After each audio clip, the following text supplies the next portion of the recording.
kamu bukan manusia kalau tidak melakukan hal ini. Jadi ceritanya aku ketemu wanita yang berusia lebih kurang 40 tahun.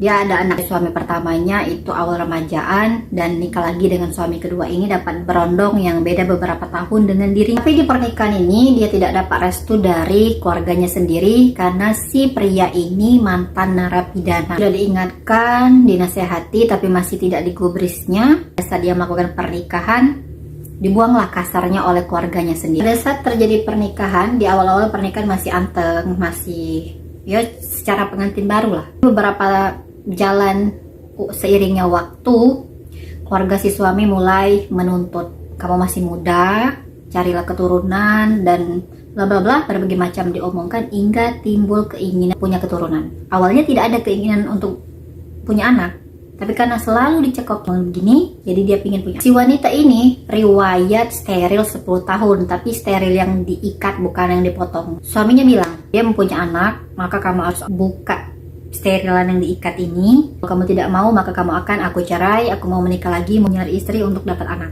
Wanita ini ketar-ketir karena sudah dibuang oleh keluarganya, mau dibuang pula oleh si suaminya. Singkat cerita, ketemulah sama si dokter ini dan nego-nego dapatlah 5 juta untuk administrasi operasi pembukaan steril ini. Paling bikin aku kesal dari cerita ini adalah dari awal dia menikah, nafkah dari suaminya sampai untuk biaya operasi ini itu dibebankan dia nyari sendiri. Wanita ini nyari uang untuk biaya itu tadi, itu dari jual gorengan. Berbulan-bulan baru terkumpul uang hasil. Jadi concernku bukan itu.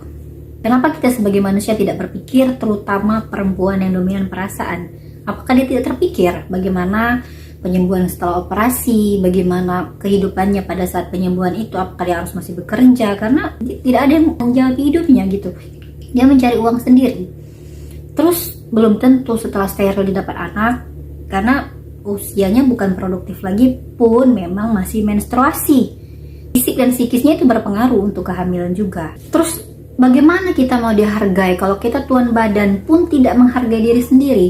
Bagaimana kita mau ketemu orang-orang yang sehat kalau diri ini juga sakit? Loginya begini, kamu dirawat di rumah sakit, ya sudah pasti kamu akan dikumpulkan dengan orang-orang yang sakit karena kamu sakit. Oke, ini tentang tugas pokok istri itu, nurut apa kata suami. Iya, suami, betul itu yang betul. Tapi perintah yang bagaimana? Belajar biar paham. Lalu tentang anak, mau jadi apa generasi ini jika dirawat oleh orang-orang tua yang berpenyakitan seperti ini?